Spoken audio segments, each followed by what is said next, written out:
แสดง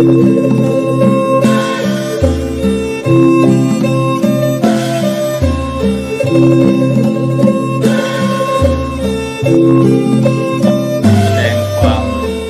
นับถือพระเถรานุเถระเพื่อนสาธมิกทุกรูปที่รับชมรับฟังรายการธรรมรับอรุณเจริญพรสาธุชนญาติโยมทุกท่านรายการธรรมรับอรุณเป็นการเผยแผ่พระพุทธศาสนาออนไลน์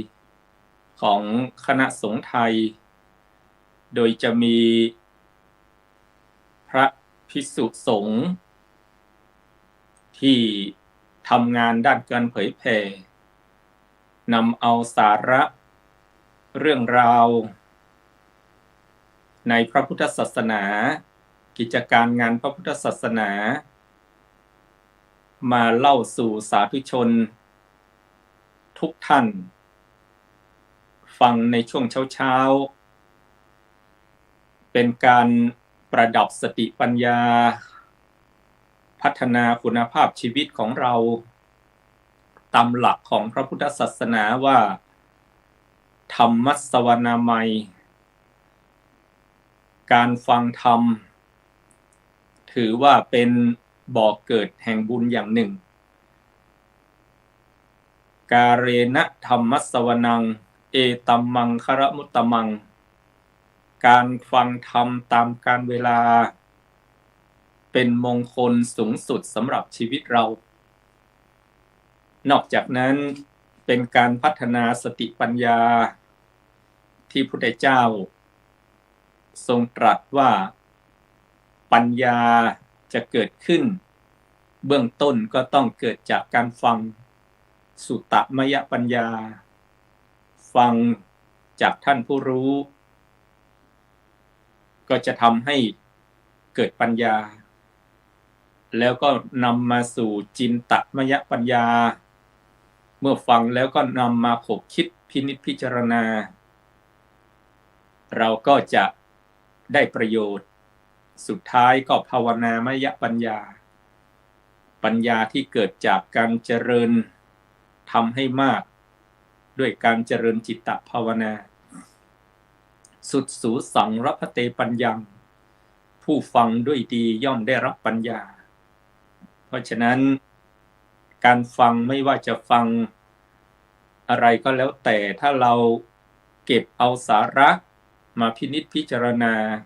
ก็ถือว่าเป็นประโยชน์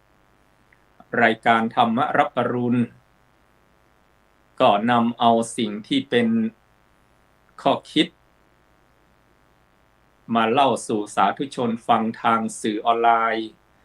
ซึ่งเป็นสื่อสมัยใหม่ผ่านช่องทาง Facebook YouTube หรือ LINE วันนี้เมืองไทยเราอยู่ในช่วงของการบำเพ็ญพระราชกุศลสัตตมวานถวายพระบรมศพสมเด็จพระนางเจ้าสิริกิติ์พระบรมราชินีนาถพระบรมราชชนนีพันปีหลวงซึ่งได้เสด็จสวรคตครบสัตตมวานคือ100 วันทางสำนักพระราชวังก็ประกาศให้มีราชพิธีบำเพ็ญพระราชกุศลสัตตมวานวันที่31และวันที่31มกราคมวันที่1กุมภาพันธ์ทั่วประเทศก็ได้แสดงออกถึงความจงรักภักดีวัดวาอารามสถานที่ราชการทุกอำเภอก็จะมีการจัดบำเพ็ญพระราชกุศลถวายในโอกาสที่สำนักพระราชวังได้ จัดพระราชพิธีบำเพ็ญกุศลสัตมวานถวายพระบรมศพพระพันปีหลวงในครั้งนี้ซึ่งสาธุชนทั้งหลายพระพุทธศาสนากับสถาบันพระมหากษัตริย์นั้นคู่กันมาตั้งแต่ครั้งที่พระพุทธองค์ได้เสด็จอุบัติขึ้นก็เสด็จอุบัติขึ้นในวรรณกษัตริย์แม้แต่พระองค์เสด็จดับขันธปรินิพพานก็มีสถาบันกษัตริย์มีพระมหากษัตริย์เมืองกุสินารามัลลกษัตริย์นั้นได้จัดพระบรมศพถวายแด่องค์สมเด็จพระสัมมาสัมพุทธเจ้าจึงถือว่าพระพุทธศาสนากับสถาบันกษัตริย์เป็นของคู่กัน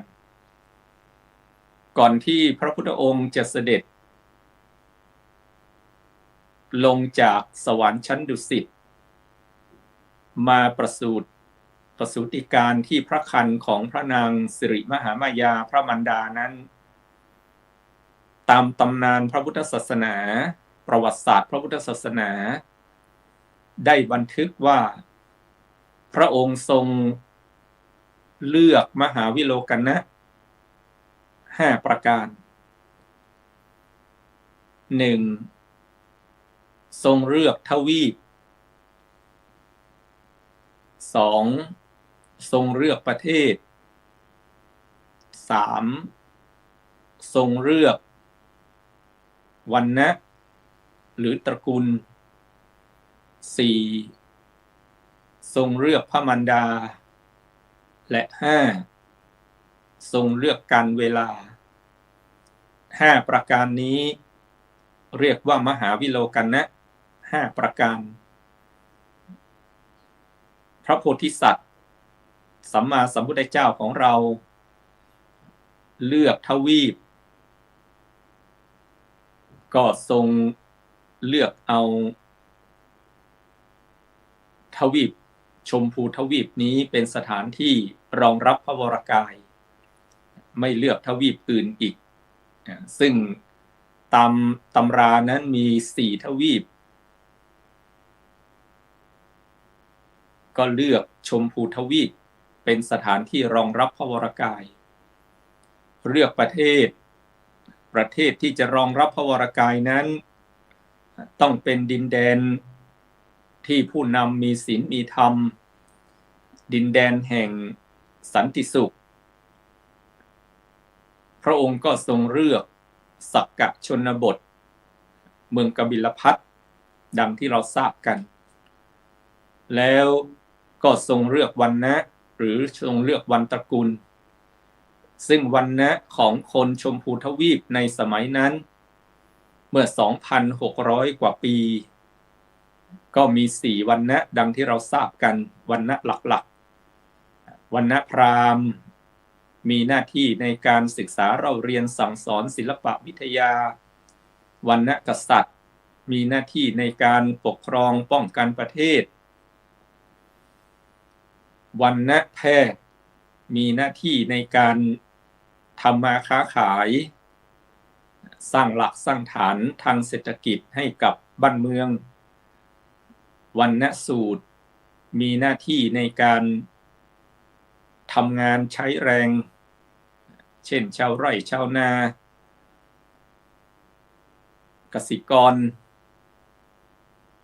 ผู้ทำงานใช้แรงรับจ้างอันนี้เป็น4วรรณะหลักแล้วก็วรรณะ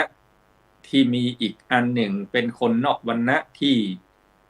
แต่งงานข้ามวรรณะกันวรรณะกษัตริย์ไปแต่งงานกับวรรณะแพทย์วรรณะแพทย์ไปแต่งงานกับวรรณะพราหมณ์ลูกเกิดมาก็เป็นวรรณะจันทานอันนี้เป็นความเชื่อเป็นระบบการจัดระเบียบของสังคมในยุคสมัยก่อนพุทธกาลชมพูทวีปอยู่กันด้วยระบบวรรณะอย่างนี้วรรณะก็คือหน้าที่ที่เสมือนแบ่งกันทำงานตามตระกูลตามหน้าที่ของตนเอง องค์สมเด็จพระสัมมาสัมพุทธเจ้าเมื่อจะอุบัติมาเกิดเพื่อบำเพ็ญประโยชน์ให้กับมนุษยชาติพระองค์ก็ทรงเลือกว่าในยุคนั้นสมัยนั้นสมควรที่จะเลือกวรรณะไหนที่จะมาเกิดและสร้างประโยชน์ให้กับมนุษยชาติได้อย่างสูงสุดต้องวิเคราะห์ให้ญาติโยมสาธุชนฟังอย่างนี้ก่อนว่าแต่ละวรรณะก็ล้วนแต่ทำหน้าที่ของตนเองไม่มีวรรณะไหนสูงไม่มีวรรณะไหนต่ำแต่ในบางยุคบางสมัยอาจจะถือดีถือเด่นกันเรื่องวรรณะเหมือนอย่างในสมัยขององค์สมเด็จพระสัมมาสัมพุทธเจ้าที่มาประสูติการถือเด่นถือดีในเรื่องวรรณะก็จะเข้มข้นพระองค์ก็ทรงพิจารณาว่าเมื่อคนในสังคมคนในโลกยึดถือกันอย่างนั้นพระองค์จะถือเอาประโยชน์จากการมาเกิดเพื่อช่วยเหลือมนุษยชาติวรรณะไหนที่จะเอื้อต่อการบำเพ็ญประโยชน์แต่ละยุคแต่ละสมัยเมื่อเราพิจารณาตามกาลเวลาแล้วเข้าใจว่าวรรณะต่างๆก็จะมียุคมีสมัยของแต่ละวรรณะในโบราณกาลก่อนที่พระองค์จะเสด็จ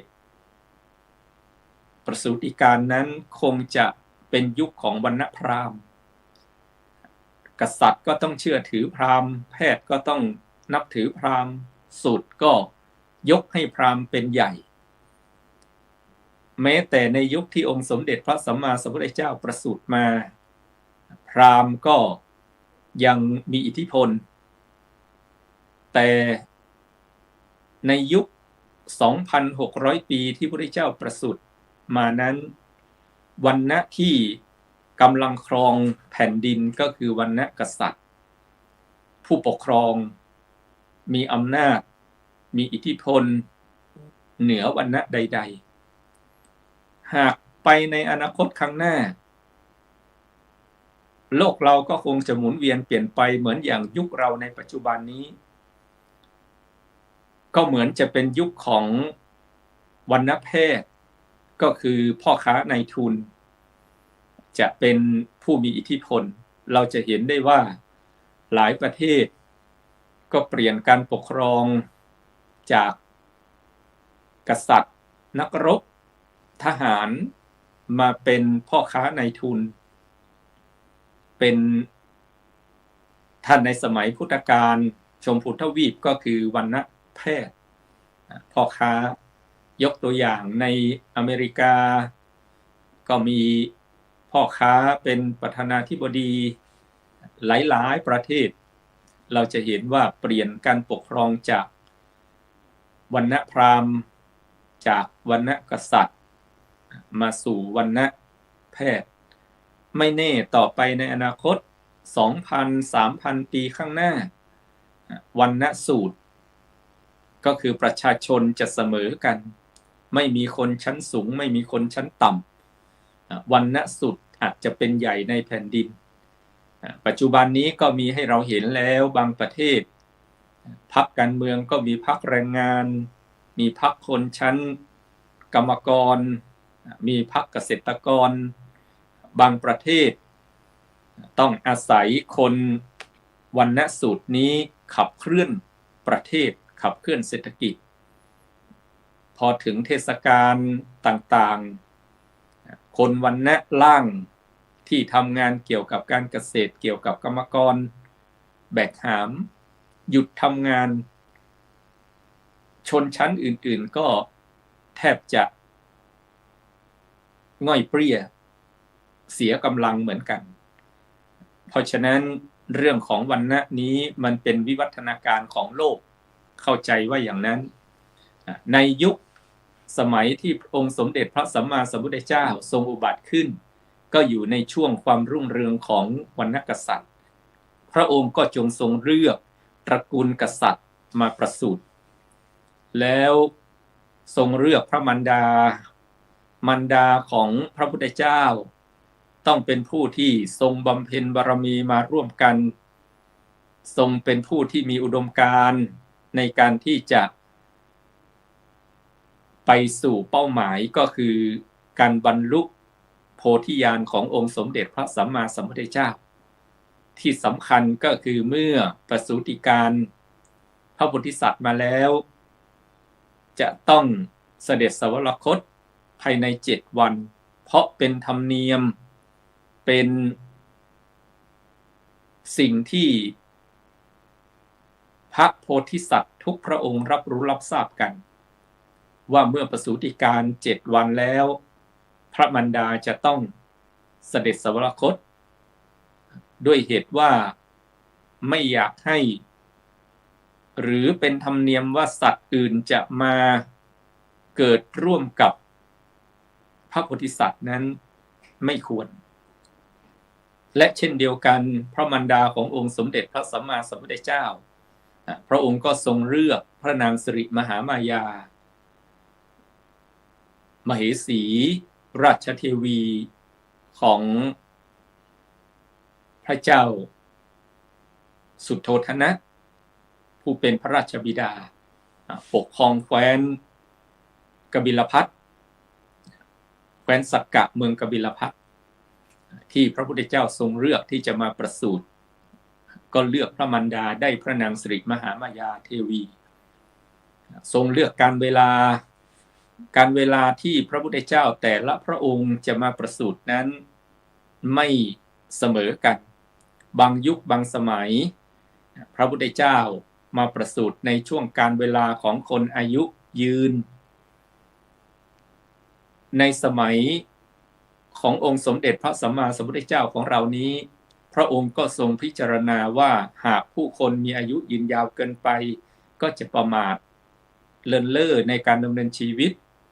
การเข้าถึงธรรมก็อาจจะเนิ่นช้าหากคนมีอายุสั้นเกินไปการดำเนินชีวิตก็จะเร่งรีบไม่มีเวลาที่จะประพฤติปฏิบัติรู้แจ้งเห็นจริงในพระธรรมในสัจจะความจริง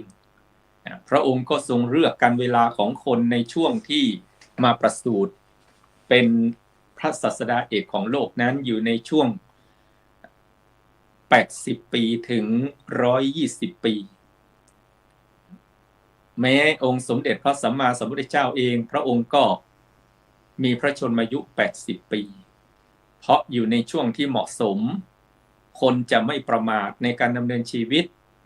จะเร่งรีบในการประพฤติปฏิบัติธรรมรู้แจ้งเห็นจริงในสัจจะความจริงแห่งชีวิตคนในยุคสมัยพระพุทธเจ้าจึงมีอายุในช่วงประมาณ80 ถึง 120 ปีมีหลายคนหลายท่านที่อายุ120 ปีมีบ้างที่ถึง150 ปีแต่ไม่มากแต่120 ปีเนี่ยปรากฏหลายท่านพระมหากัสสปะผู้เป็นประธานในการทำปฐมสังฆยนาก็120 ปีพระอานนท์พุทธอนุชาเป็นพุทธอุปถากในการสังฆยนาครั้งที่1หลังจากพระพุทธเจ้านิพพานแล้ว3 เดือนก็อายุ120 ปีนางวิสาขามหาอุบาสิกาก็อายุ120 ปีเพราะฉะนั้นพระพุทธเจ้าก็ทรงเลือกสิ่งที่จะเอื้อประโยชน์ในการบำเพ็ญบารมีในการสั่งสอนมนุษย์ในฐานะศาสดาเอกของโลกก็ทรงเลือกมหาวิโลกัณณะ5 ประการเลือกทวีปชมพูทวีปเลือกประเทศสักกะชนบทเมืองกบิลพัสเลือกตระกูลวรรณะก็ทรงเลือกตระกูลกษัตริย์เลือกพระมารดาได้พระนางสิริมหามายาเทวีแห่งเมืองกบิลพัสเลือกการเวลาอายุของคนก็อยู่ในช่วงที่เหมาะสม80 ถึง 120 ปีกล่าวเฉพาะการเลือกสถาบันกษัตริย์ จึงเห็นได้ว่าพระพุทธศาสนาตั้งแต่พระองค์ประสูติก็ศึกษาเรียนรู้ขนบธรรมเนียมของกษัตริย์พระองค์จึงเอาระบบระเบียบที่พระองค์เคยฝึกปฏิบัติไม่ว่าจะเป็นเรื่องของการมีระเบียบวินัยเพราะพระองค์ทรงฝึกในการที่จะปกครองประเทศฝึกในยุทโธปกรณ์การป้องกัน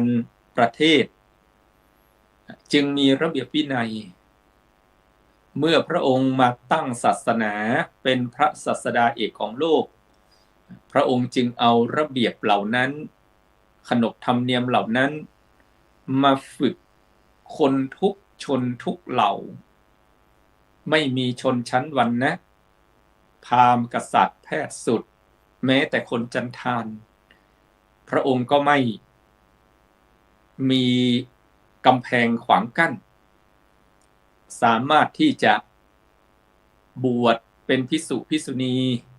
สามารถที่จะบรรลุพระธรรมคำสั่งสอนขององค์สมเด็จพระสัมมาสัมพุทธเจ้าเสมอเหมือนกันหมด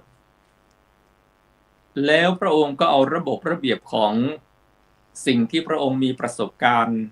ในการดำเนินชีวิตในวังในสถาบันกษัตริย์นั้นมาฝึกให้กับภิกษุมีกิริยามารยาทเป็นที่ต้องตาต้องใจของผู้คนที่ได้พบเห็นแม้จะมาจากวรรณสูตรวรรณะชั้นต่ำที่ไม่มีระบบระเบียบเมื่อมาอยู่ในองค์กรสงฆ์ก็ต้องฝึกในระเบียบวินัยที่พระพุทธองค์ทรงตั้งกรอบไว้ให้ภิกษุปฏิบัติปฏิเสธไม่ได้ว่าคงจะเอาระเบียบวินัยที่พระองค์ทรงฝึกหัดปฏิบัติเมื่อครั้งเป็นฆราวาสในสถาบันกษัตริย์ในพระราชวังมาฝึกหัดปฏิบัติภิกษุสงฆ์สามเณรในพระพุทธศาสนาให้รู้กิริยามารยาทโดยเฉพาะเสขียวัตรว่าด้วยเรื่องมารยาทของภิกษุสงฆ์การนุ่งห่มการเดินการนั่งการขบการฉันการพูดการคุยสนทนาปราศัยล้วนแต่มีระเบียบแบบแผนจึงกล่าวได้ว่าพระพุทธศาสนาคู่กับสถาบันกษัตริย์มาตั้งแต่สมัยพุทธกาลเมื่อพระองค์ตรัสรู้แล้วคนแรกที่ปวารณาก็คือเอ่ยปากกับพระพุทธองค์ว่าเมื่อตรัสรู้แล้วขอมาแสดงธรรมโปรดด้วยก็คือพระมหากษัตริย์ที่ยิ่งใหญ่ในสมัยนั้นคือพระเจ้าพิมพิสารราชาแห่งแคว้นมคธได้ปวารณาว่าหากองค์สมเด็จพระสัมมาสัมพุทธเจ้าได้ตรัสรู้อนุตตรสัมมาสัมพุทธญาณขอเสด็จมาโปรดพระองค์ด้วยเพราะก่อนที่องค์สมเด็จพระสัมมาสัมพุทธเจ้าจะได้ตรัสรู้ได้เสด็จผ่านเมืองมคธพระเจ้าพิมพิสารได้พบพระโพธิสัตว์ของเราก่อนที่จะตรัสรู้พอทราบว่าเป็นสิทธัตถกุมารแห่งกบิลพัสต์ก็ทรงประสงค์ที่จะยกบ้านเมืองให้ปกครองร่วมกันครึ่งหนึ่งแต่องค์สมเด็จพระสัมมาสัมพุทธเจ้าไม่ปรารถนาพระเจ้าพิมพิสารก็จึงทรงตั้งปณิธานปวารณาขอพรว่าเมื่อองค์สมเด็จพระสัมมาสัมพุทธเจ้าตรัสรู้แล้วขอเสด็จมาโปรดพระองค์และชาวเมืองมคธด้วยเหตุนี้หลังจากที่องค์สมเด็จพระสัมมาสัมพุทธเจ้าทรงตรัสรู้แล้วแสดงธรรมแก่พระปัญจวัคคีย์ทั้ง5แล้วพระองค์ก็ทรงมุ่งมาที่เมืองมคธก็ด้วยพระราชปณิธานที่พระเจ้าพิมพิสาร ทรงขอไว้ หลังจากที่โปรดโปรดพระปัญจวัคคีย์โปรดพยสกุลบุตรโปรดภัททวัคคีย์30 คนแล้วก็ทรงโปรดแสดงธรรมอทิตตปริยยสูตรแก่ชดิน3 พี่น้องอุรุเวระกัสสปะนาทีกัสสปะขยากัสสปะแล้วก็จุงมุ่งไปที่เมืองมคธทันทีเพื่อไปเปลื้องพันธสัญญาที่กษัตริย์เมืองมคธนั้นเคยขอไว้ก็ทรงลงหลักปักฐานพระพุทธศาสนามั่นคงเพราะสัทบัญพระมหากษัตริย์โดยพระเจ้าพิมพิสารนำบริษัทบริวารในเมืองมคธทั้งหมดหันมานับถือพระพุทธศาสนาต่อจากนั้นพระองค์ก็เสด็จไปโปรดกษัตริย์พระเจ้าประเสนทิโกศลในแคว้นโกศลโปรดกษัตริย์ในเมืองไวสาลีเจ้าลิชวีทั้งหลายไปเมืองโกสัมพีพระเจ้าอุเทนกล่าวได้ว่าทั่วชมพูทวีปกษัตริย์ทั้งหลายก็หันมานับถือพระพุทธศาสนาทำให้พระพุทธศาสนามั่นคงอย่างรวดเร็วเพราะได้สัทบัญกษัตริย์อุปถัมภ์อุปถากทุกแคว้นทุกรัฐทุกเมืองหลังจากที่องค์สมเด็จพระสัมมาสัมพุทธเจ้าเสด็จดับขันธปรินิพพานแล้วการทำสังคายนาทุกครั้งก็ได้สัทบัญกษัตริย์เป็นผู้อุปถัมภ์แทบจะกล่าวได้ว่าเป็นผู้ริเริ่มในบางยุคบางสมัยด้วยซ้ำไปการทำสังคายนาครั้งที่1ก็ได้พระเจ้าสัชตรูแห่งแคว้นมคธเป็นผู้อุปถัมภ์